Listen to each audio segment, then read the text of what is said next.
Hi, this is Drew Jones of Drew's Guitar Shop in Seattle, Washington, and today I wanted to take some time with this guitar here to talk about humidification problems.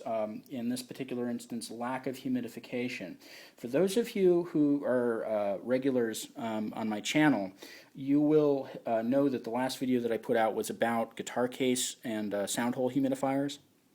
And if this is a topic that is interesting to you, but you didn't see that video, please go watch that video. I'm going to link it in the description. It's a very important one, in my opinion, to see because I don't want people taking this video and then running out and getting humidifiers and putting them in all their guitar cases, because that also can cause a lot of damage to your instrument, and I don't want anybody to damage their instrument as a result of maybe taking away from this that humidifiers are absolutely essential, because there's already enough advertising trying to tell people that that's the case all the time in 100% of the situations with their guitar storage, and it's just not the case, and it's very dangerous advice.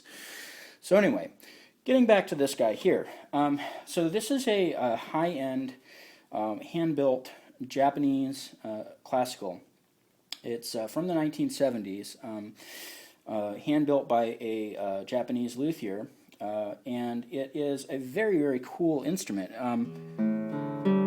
Even in its current state, this thing just rings. It has a very nice tone, very snappy, the kind of tone that I'm used to hearing from really, really well-built Japanese classicals. Just really, really nice sound. The customer who brought this in told me that they had a crack, and boy howdy. Boy, howdy, do they have a crack. I was picturing something a lot more minor when they contacted me about this, but when they brought it in, this is what I saw. This whole crack running up the back of the instrument is bad, bad news. First of all, let me just talk about cracks for a moment. If you have a crack that's running down the entire length of a soundboard or the entire length of the back, what I promise you is happening is that it has crossed some braces and that there are some separated braces. Because if a crack hits a piece of cross grain, that is to mean a piece of grain that is opposed to the grain that the crack is running down, if that is glued down strongly, that crack will not pass that point.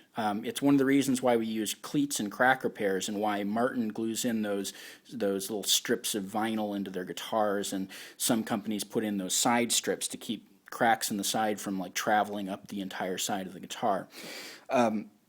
This kind of thing, when I see it, I don't even have to look inside. I know that the braces are separated, and I did confirm that with a mirror and a flashlight when I got this on the bench and was examining it. And this was as the result of a lack of humidification. I did ask the customer, what kind of environment they had at home. Found out that they have a central air unit. And those air conditioning and central heat are the kinds of things that can just suck moisture out of the air in a home. And that's the kind of thing that can cause this problem in Seattle, because I don't typically see these kind of lack of humidity related problems on instruments up here. It's just not something that commonly happens. Once in a while I'll get something in that has too much humidity. It was stored in a basement or whatever that had a little bit of water in it, and you'll see mold and all kinds of stuff. But this case, this is not the kind of thing that I've seen since I moved out of the Southwest, at least not something as severe. So we do have a crack that runs across the braces. You can see the plate move here, and you can hear it make contact with that brace. I again checked in here and made sure, and yeah, absolutely, there's brace separation going on in there that's going to have to be fixed at the same time that we do this. Turning this instrument over, something else that I noticed is that when you run your hands along the side of the fretboard, you can feel these pronounced fret ends that are now protruding from the side of the fretboard, and that is because the fretboard has shrunk, and the frets, being metal, have obviously not shrunk, and so the fret ends are poking out the sides because there's just not enough wood there anymore. The wood has shrunk. That may end up going back to normal once we humidify this thing, and it may not. Fretboards harder woods are a little less predictable with how they respond to humidity than softer woods like spruce and cedar and the stuff that we use for soundboards. Incidentally, cedar is a little bit more resistant to moisture issues just because of the tannin and oil content in the wood. I tend to see less soundboard cracks in cedar guitars. Just throwing that out there for you guys. Not necessarily saying that you got to buy a cedar guitar if you don't like the tone of it, but you know, just something worth considering. If you look carefully at this fretboard, you may also notice this little crack running down here. This crack travels quite a ways up the fretboard, and if you just look at it, you can kind of just tell that this is dry. Dry ebony has kind of a, I want to say almost smooth charcoal sort of feel to it, and sometimes if it's an old enough instrument, it literally will kind of feel like charcoal, and if you touch it and it's been dried out for years and years and years, it may like kind of flake off, just like if you're handling a piece of charcoal and it kind of crumbles in your hand. That's the thing that can happen with ebony over, you know, many years of being too dry. In this case, what I suspect happened is that this instrument was just kind of left in an environment that was too dry, and it probably also took an impact from what the customer told me, and so, you know, there's probably a few things going on.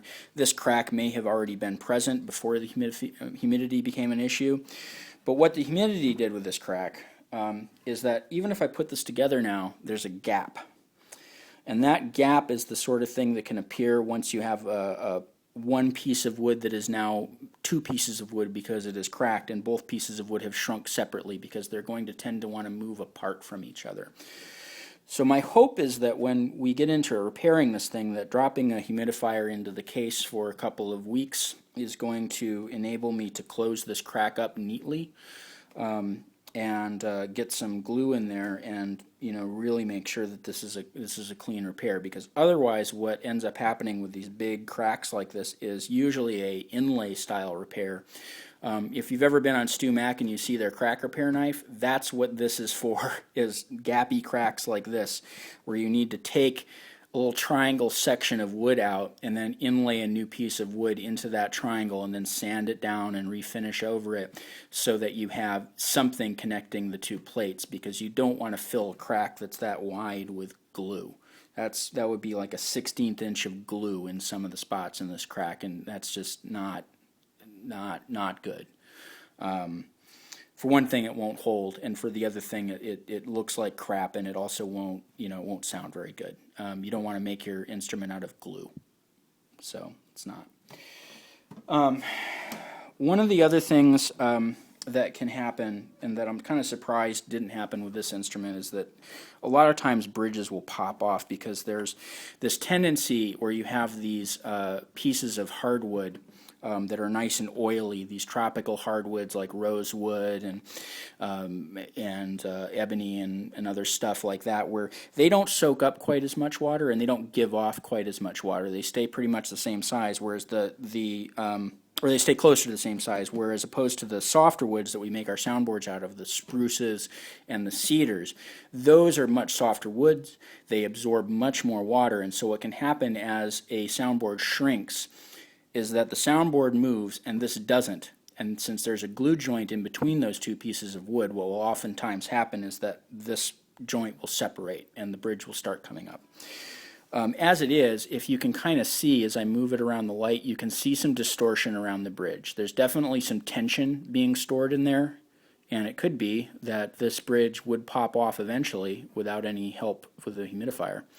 So all of these little wavy things, like right here, and right here, what I'm pointing to, it's down here at the end of the bridge, down here at the end of the bridge. Those kinds of lines can be indicative of a couple of things, lack of humidification being one of them, but also sometimes separated braces will leave little wrinkles like that as well. But yeah, that's I'm kind of surprised that the bridge is still holding on this thing, considering everything else that's going on with it. And so what's going to happen with this guitar for repair is we're going to be taking that humidifier that I showed you in the last video. This is a homemade humidifier. It works just the same way as all of the other guitar case and sound hole humidifiers. It's just a box that has a sponge in it with a little bit of water applied, and it's going to slowly let that water evaporate through these vent holes into the guitar case, and it's going to rehydrate this guy. But that rehydration needs to take place before we even go in and approach these repairs, because without that humidification present, we don't really know what's going to happen with that crack. Is it going to close up again? Is it not? And you don't want to like just drop a whole bunch of glue into something that's going to move as soon as it gets a little bit of humidity, because when it gets that humidity, that glue joint that you just made might end up going, and then you end up with your crack right back where it was, or your bridge coming up, or whatever. You want to make sure that your repairs are done under similar conditions to where the guitar is going to be stored and what's healthy for the instrument. And clearly, where this was being stored was not all that healthy for the instrument. So, how do we keep our guitars from ending up this way? Well, again, please watch the last video that I made regarding sound hole and guitar case humidifiers. But for what I'll say to kind of sum it up here is that if you have an environment that has central air, has central heat, or you live in an area that's really arid, like a desert in the southwest, or maybe a midwestern area like Oklahoma or Missouri, and you're in a dry season, that may be an instance in which you kind of want to check on the humidity that your instruments are kind of dealing with. Get a humidity gauge. You can get them from all kinds of companies. A lot of times, the same companies that produce the humidifiers will also have a humidity gauge that you can buy, and you can look and see whether or not the humidity is super dry or super wet in the area that you're storing your guitar. And what you want to be careful of is stuff that goes crazy out of the range from like 40% relative humidity, 40 or 45% relative humidity. Guitars are built at 40 to 45 relative humidity usually in most guitar shops, and in doing so, what they're trying to achieve is that when they ship their guitars out, they're not going to be dealing with anything too far wetter than that or too far drier than that, when it goes to its final destination. And usually that strategy is pretty good. In a lot of cases, you don't need to worry about it. I'm in Seattle. Seattle has pretty good relative humidity generally, and so generally this isn't something that I worry about here, and I usually recommend against getting a humidifier to customers who are asking me about it, because they're just largely not needed here. But if you're in an arid environment, and you have central air, or you have a air conditioner, or a central heater or whatever, those things can suck the moisture out of a house. And if you're in an area that doesn't have much humidity to begin with, like again, just definitely want to be keeping an eye on what your relative humidity is like in your guitar cases and in the environment that you're storing things in. But before you jump to getting one of these guys, make sure that you know why you're doing it. Make sure that the humidification in that area definitely does need to be rectified with a humidifier, because it is, again, possible to over-humidify an instrument and cause a lot of problems related to over-humidification, and those problems are not small. They are things that can destroy your instrument, just like under-humidification can. So, if there's a takeaway from this, I wanted all of you to see the kind of damage that can occur from lack of humidification. I wanted to talk about instances in which you want to use humidification. Recommend watching, again, that video that I've linked down in the description.